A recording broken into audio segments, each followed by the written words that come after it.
In this video, we will look at solving several equations that involve exponential or logarithmic functions. So we start with this one. Now, we have 2 to the x minus 1 is equal to 2 to the 2x minus 4.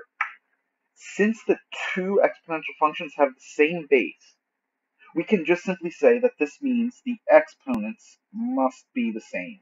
So we can say that x minus 1 is equal to 2x minus 4.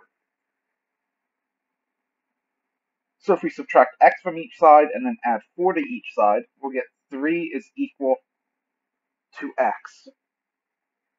And so our solution is just 3. Next, let's take a look at this one. So we have 8 to the x plus 2 is equal to 16 to the x plus 1. Now here they do not have the same base. However, note that we can write 8 as 2 cubed, and we can write 16 as 2 to the 4th. So what we actually have is we have 2 cubed, all raised to the x plus 2, is equal to 2 to the 4th, all raised to the x plus 1. So this means, using laws of exponents, that 2 to the 3x plus 6 is equal to 2 to the 4x plus 4. Now we have the same base, and so we can say that 3x plus 6 must be equal to 4x plus 4. Now if we subtract 3x from both sides and subtract a 4 from both sides, we get 2 is equal to x.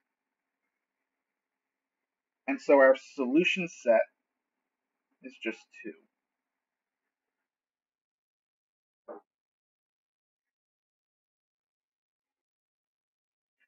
So now let's take a look at 5 to the x plus 2 is equal to 4 to the x. Now here there's nothing we can do, right? They don't have the same base, and there's no way we can write them in such a way that they'll have the same base. So what we'll do is let's just take the natural log of both sides. So we'll have the natural log of 5 to the x plus 2 is equal to the natural log of 4 to the x. Now we can use laws of logs to write this as x plus 2 times log of 5 is equal to x times log of 4. If we use distribution on the left-hand side, we'll get x log of 5 plus 2 log of 5 is equal to x log of 4. So what we can now do is we can subtract an x log 5 from both sides, and we can use a law of logs to write this as log of 25. So we have log 25 is equal to x log 4 minus x log 5. And that right-hand side, we can factor out an x. So we have log 4 minus log 5. And laws of logs, we can write that as x times log of 4 over 5. Now if we divide by log of 4 over 5, we can get log 25 divided by log of 4/5 is equal to x. And so our solution is log 25 over log of 4/5. And do not give an estimate, just leave it in that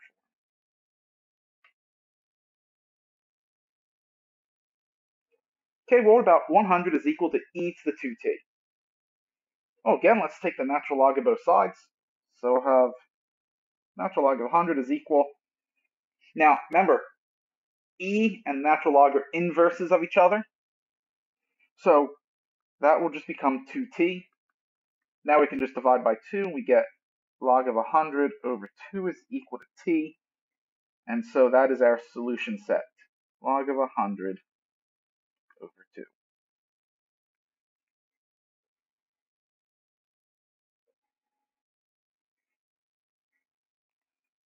All right, so we have 4e to the 2x plus 5 is equal to 12. We'll go ahead and subtract 5 from both sides, so we'll have 4e to the 2x is equal to 7. Now we can divide by 4. We have e to the 2x is equal to 7/4. Now we can take the natural log of both sides to have 2x is equal to the natural log of 7/4. And so x would be natural log of 7/4 all over 2. And so that would be our solution set.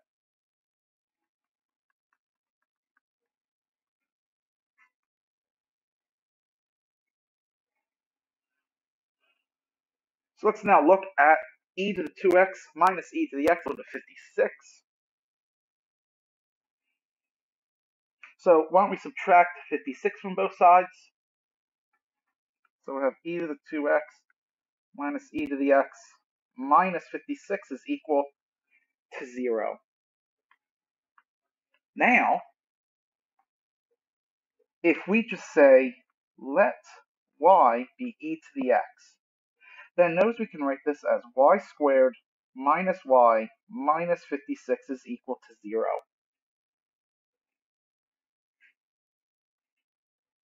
Okay, well now this is quadratic. So factors of 56 when subtracted give you 1 would be 8 and 7.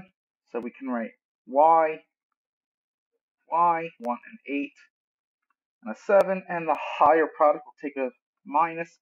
So now we have y minus 8 times y plus 7 is equal to 0. This would mean that y is either positive 8 or y is negative 7. But y was e to the x. So this means that e to the x is 8 or e to the x is negative 7. However, this choice right here, this e to the x is equal to negative 7, we can just get rid of it because e to the x is always positive.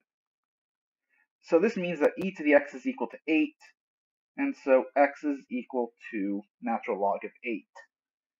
And so our solution set is just log of 8.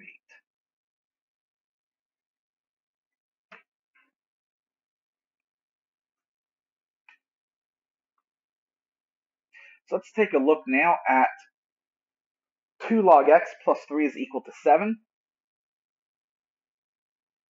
Well, if we subtract 3 from both sides, we get 2 log x is equal to 4.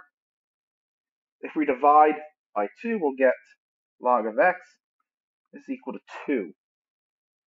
Now, to undo a natural log, we have to do an exponential function of base e. So we can write e to the log x is equal to e squared, but of course, e and log x cancel each other out, so x is e squared.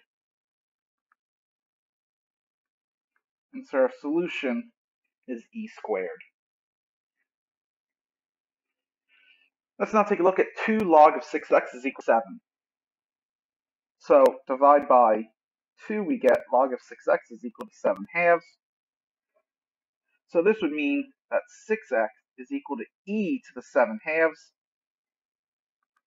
And so x would be e to the 7/2 over 6. And that is our solution set.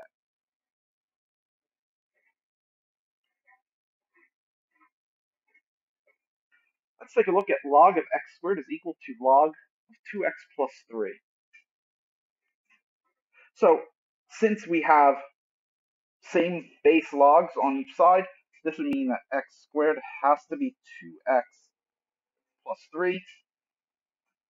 And so x squared minus 2x minus 3 has to be 0.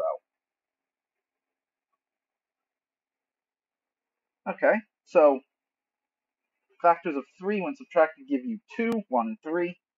So we have x3, x1, higher one will take the minus. So this means that x is either 3 or x is negative 1. Now we have to check. So remember the domain of log is greater than or equal to 0.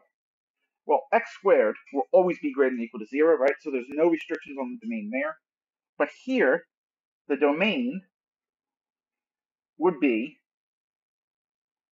2 plus 3 has to be larger than 0. So instead of writing equal, let me just do this. So 2x plus 3 larger than 0. So this would mean that x would have to be larger than negative 3/2. Well, negative 1 is certainly greater than negative 3/2, and so is positive 3. So both these are in the domain, and so both would be in our solution set.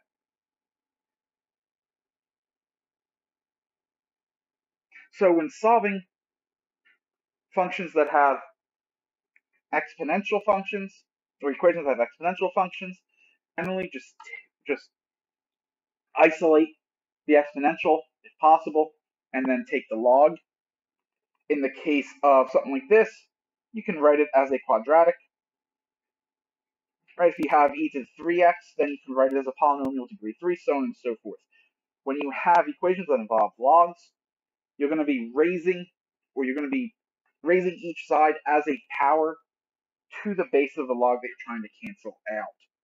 And then you always have to check to make sure that your solutions are actually in the domain of every logarithm function. And that's it to solving logarithmic equations, exponential equations. So that concludes this video.